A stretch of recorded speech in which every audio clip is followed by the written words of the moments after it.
Hello folks, one and all. Today I want to share with you an amazing experience I had as a 10-year-old in Silicon Valley in 1959.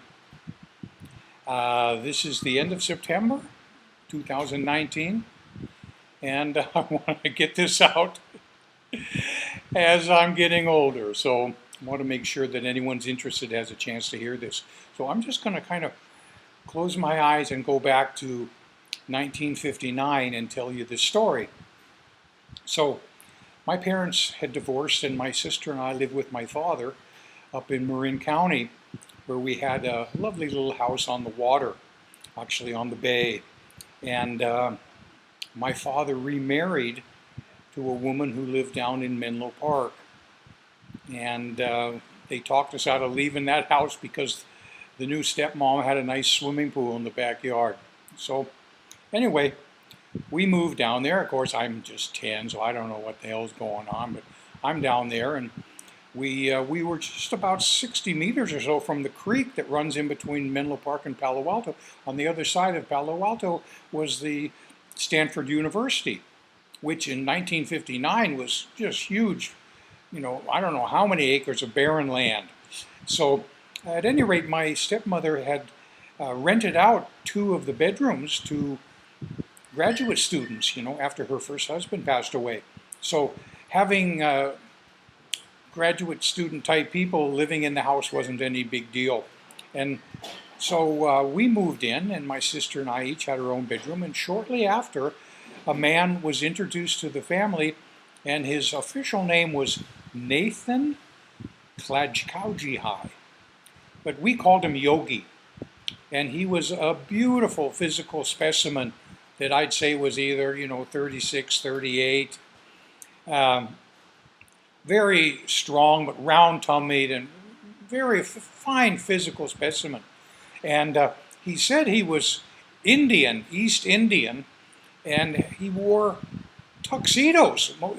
I think he only had tuxedos and then some shorts and a little summer shirt that he wore around. But we met him. He was wearing his tuxedo, and he wore a big purple silk turban with a huge gem right over his third eye. And he was a yogi, and so that's what we called him, was Yogi. And he and I shared a room together. We had twin beds in there, and he began tutoring me in a whole variety of subjects. And it started off, he hypnotized me many times. Of course, the whole family knew this.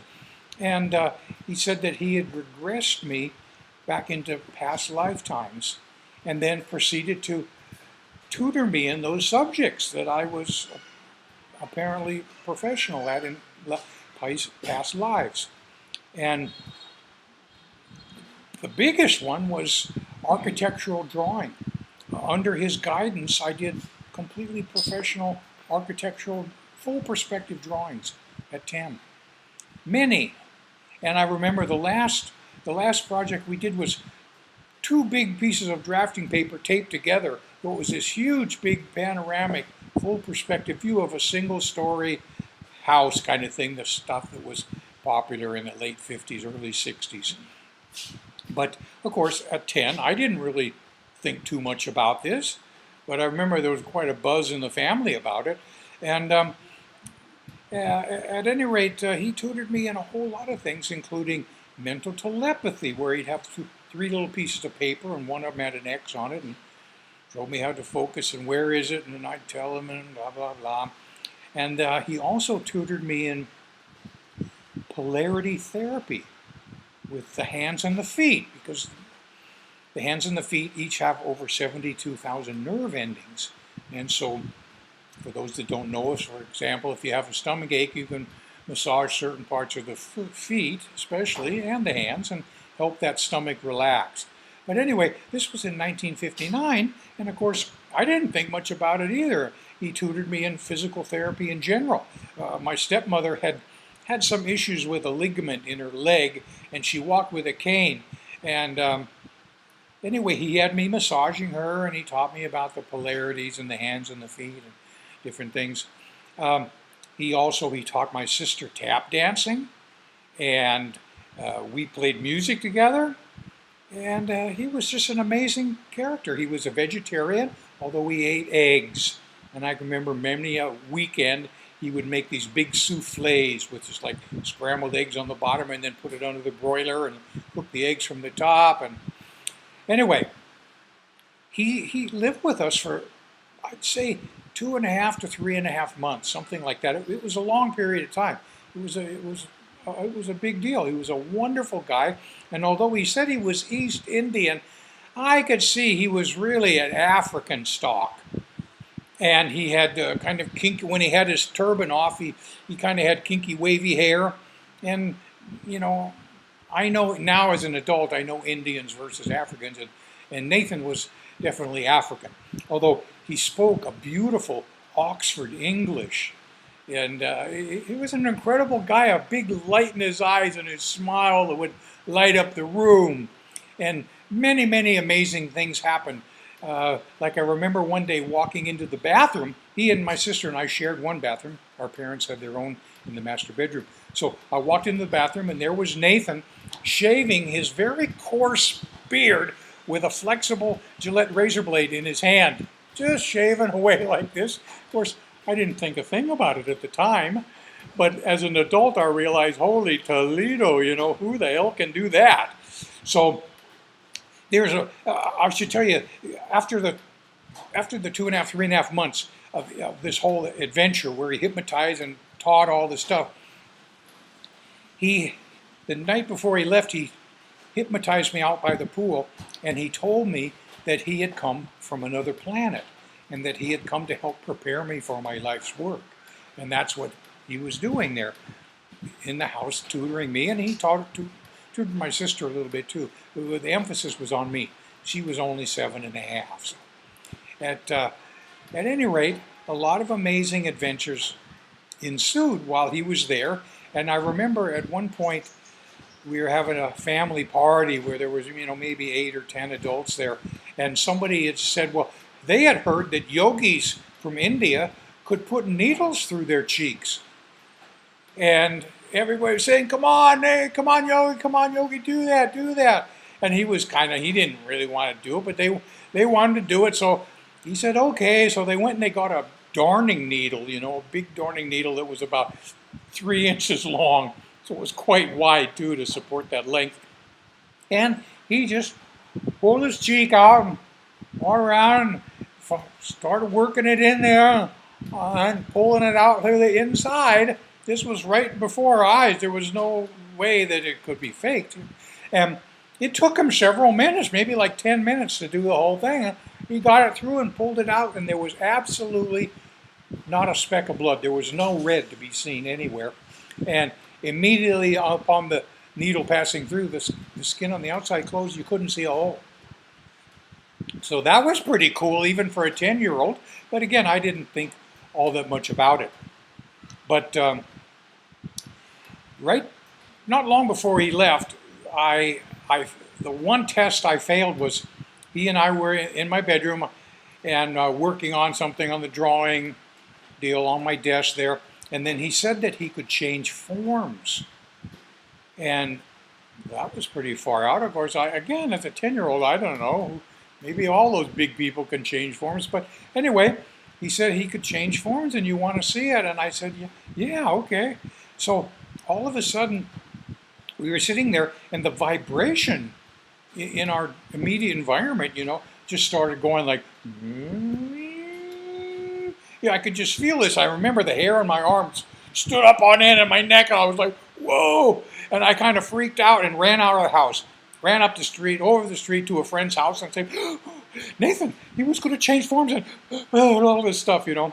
So anyway, I guess that got back to my parents because it wasn't too long after that Nathan moved along through our family, you know, up into San Francisco, and to some friends of my family who had a big lunch restaurant there called Wilkie's, right on Market Street. My father and stepmother, they had an employment agency in the Phelan building there, and then they also had a large A&W on the Palo Alto border, I think was Santa Clara or something. Anyway, big A&W there. So Nathan, for all his talents and amazingness on a lot of levels, you just love the guy. He was a bright light. It was like having a glowing being in your house. So, but he wasn't shy of working, man.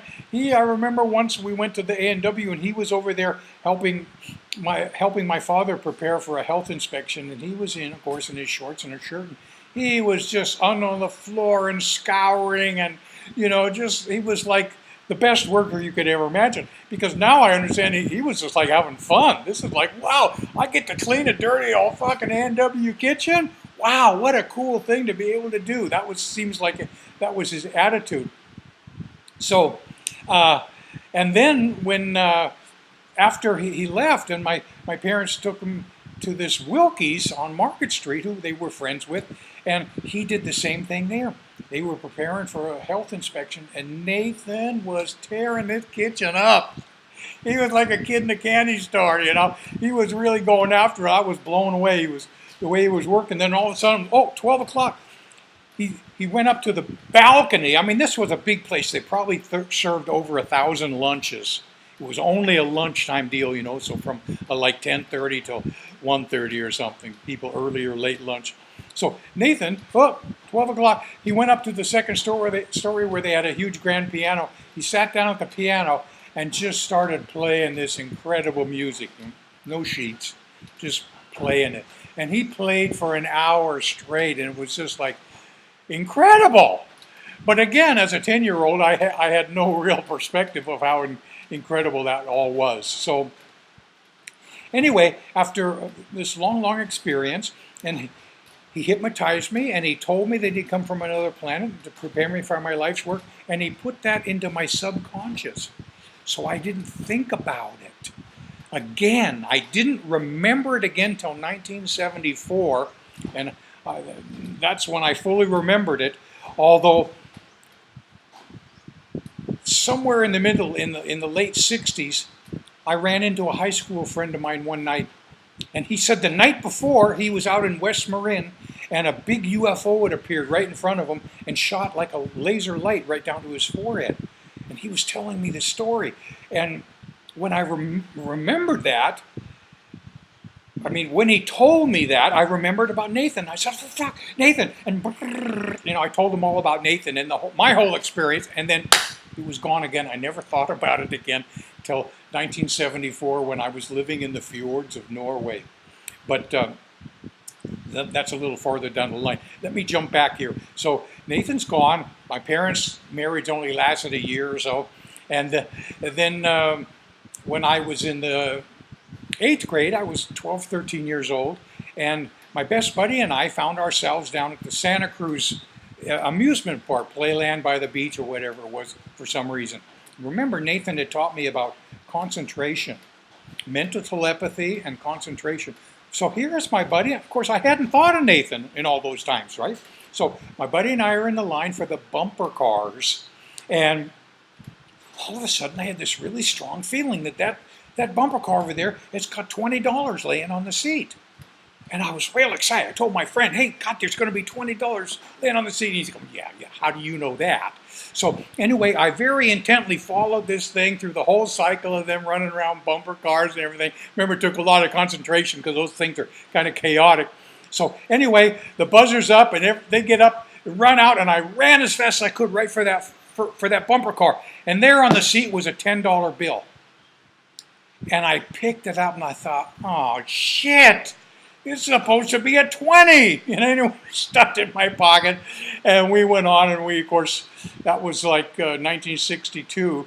So my buddy Steve and I, we had a great time spending that $10, which was quite a bit of money at that time.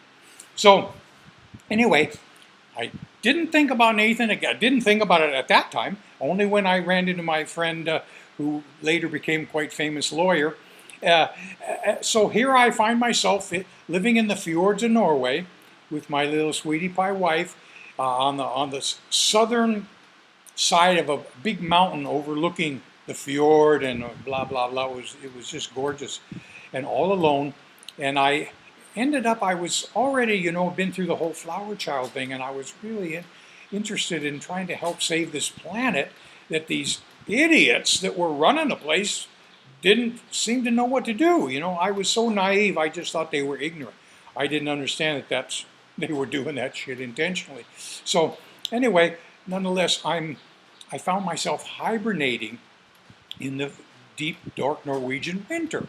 I wanted to understand more about our human animalness and how that animal reacts to the deep, dark northern winter, where you don't see any direct sunlight for 6 weeks. You get like the dawn. It's like a dawn where there's kind of a light come up 10:30 in the morning, and then by 2:30 or so, it's getting dark again. So anyway, in the middle, during this winter's hibernation, I'm ended up just going with my feelings. So I'm only eating fish and roots, potatoes and carrots and turnips and cabbage and fish, a lot of fish, all steamed. And so then I in my meditation, I started hearing these like angels talking to me and teaching me. And so I eventually started writing it down. And of course, this was like the winter of 72, 73. I had never heard about automatic writing or anything, but that's what I was doing. I would be there with my eyes closed, and they're teaching me this stuff, and I was writing this stuff down, and they eventually gave me a whole system of what I called social physics. And I remember the first one was knowledge is power. And number 2 was learning is never what one expects, which was a central part in the teachings of Don Juan also. But anyway, I was doing this amazing stuff, and then I'd go to sleep, have a couple hours sleep with my wife, and then wake up, and I was telling her this stuff, and golly, after 2 months into this, I'm thinking, in the morning, I'm waking up and thinking, am I going crazy? What's going on here? And of course, my wife's wondering, what's going on with Rolly? So anyway,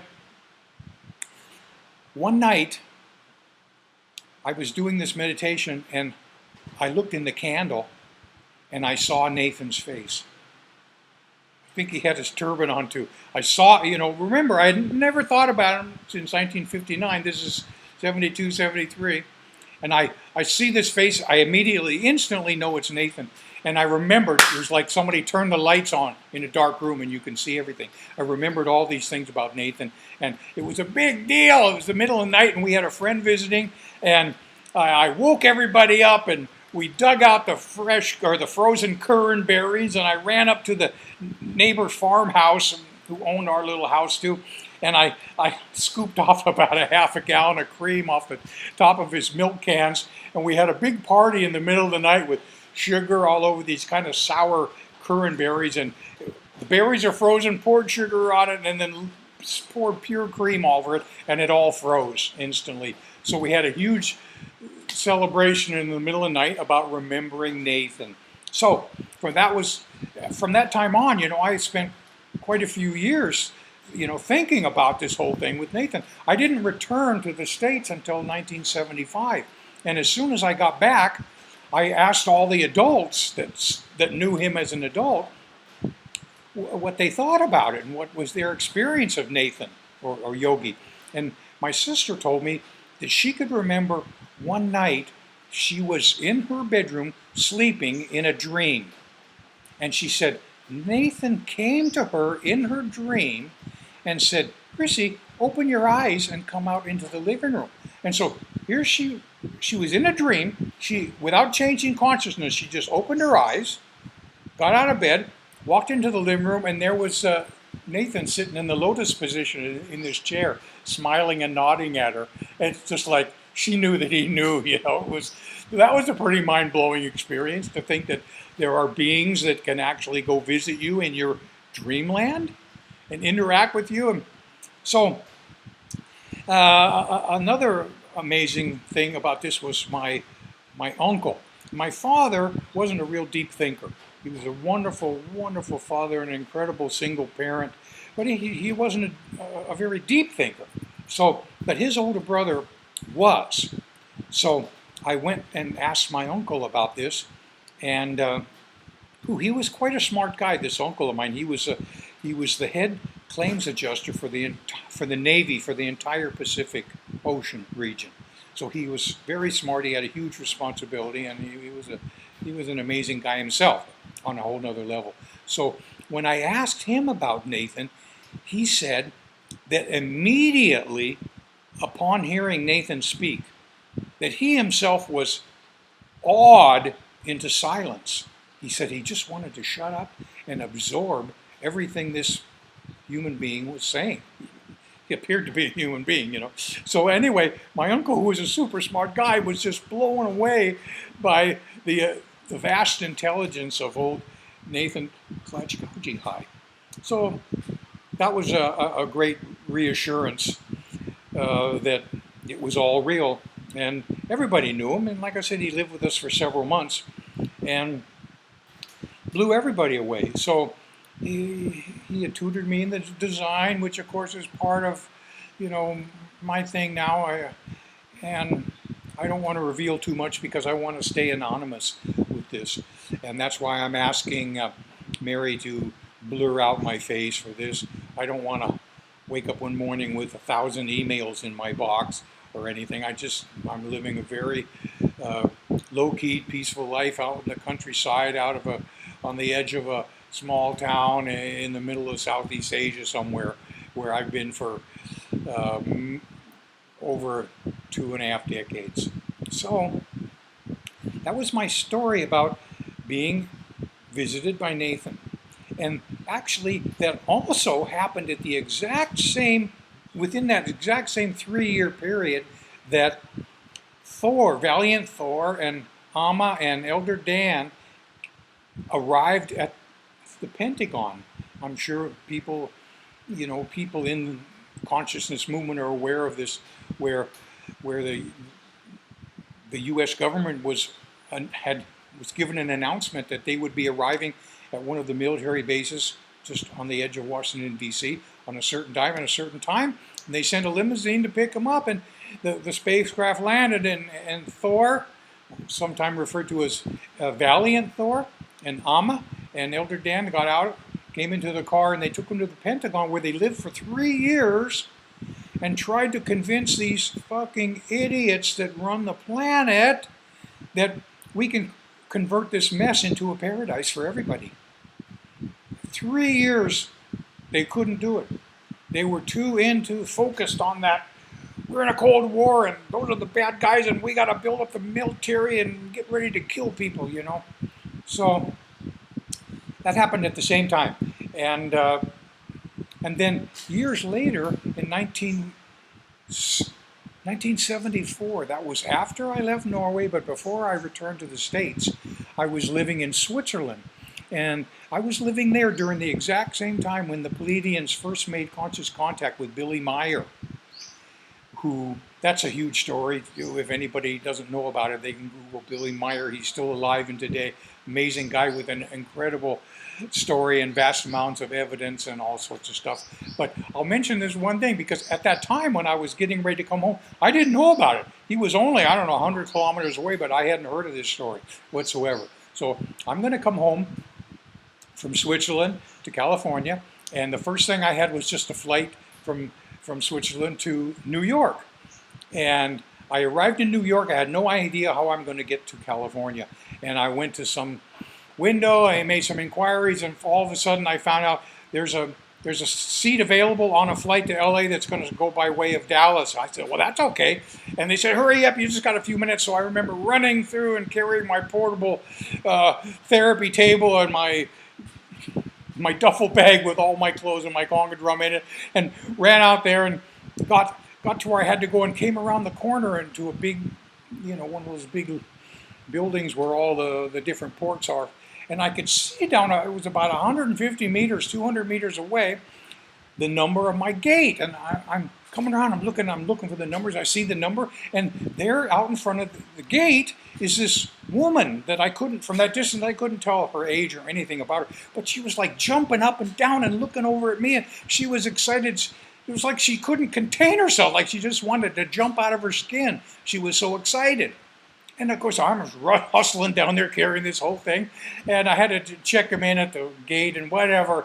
It was a long story, but I got there, and she was staring at me, and it turns out she was an absolutely gorgeous female with brown hair, and she was just a 10. She was just absolutely lovely in every way.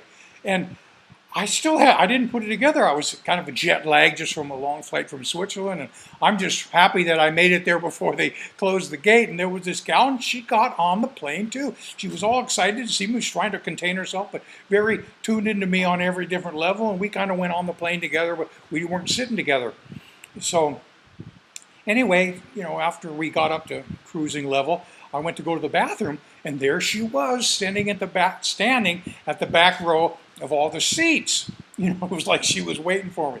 So anyway, we made a conversation, and we had a lovely interaction together for quite a long time. And I remember I was tempted to get off the plane in Dallas with her. It was that amazing of a person, but I'd been in Europe for about 4.5 years, and I had this ticket. I'm already ready to go home, so I went on with it.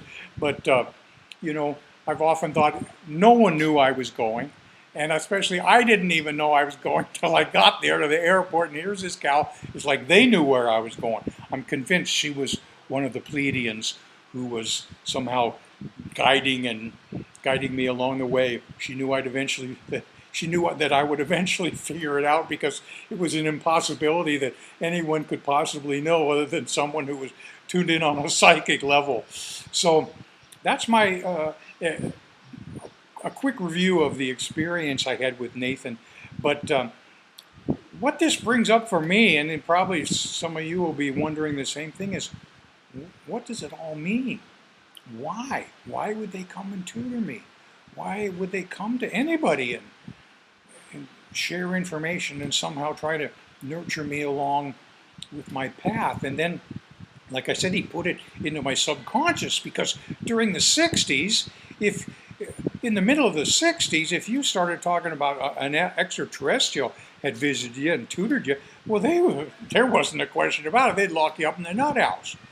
So I got past all that, and I didn't remember till 72, 73. So, but as I said, I do want to remain anonymous, or I could mention some of the amazing things that have happened in my life that hopefully will affect a planet in a positive way, and even some of the projects that I have going now that could create huge, wonderful benefits for all of humanity, and including financial. I'm interested in helping the people on the bottom climb up. Not the old trickle down, but the trickle up. Let's get everybody on some kind of a basic earthling survival mode, where people are doing so many of the horrible things that are happening all over the planet just for basic survival. Like those poor natives in Africa that are poaching elephants and rhinos and God knows what, they only get a few dollars for that shit. The people that make the money are all the dealers in between. In the end, it may be, tens of thousands of dollars for an elephant tusk, but this poor guy that went out and killed it, he may only get $20, $30, $50. So anyway, that's what I'm interested in, is bringing up the bottom so that they're fed and have a good life, are happy, and raise happy children, instead of the complete madness we have going on now. So with that, to all of you, I want to say thank you very much for hearing my story. Now here I am back in Southeast Asia in September of 2019. So I would say Mataquiasi, which is the American Indian saying for we're all related, for all my relations, and also the Hindu saying, which is Tatvamasi, which is almost the same sound with exactly the same meaning, which means you are that, which both of those that mean we're literally physically connected to everything in the universe. And of course, science has proven that recently. And finally, I will say Namaste, or I honor the God within you. I know we all have that spark of love and light within us all. And if I can do anything, it would be to help bring that out. Happy trails. Okay.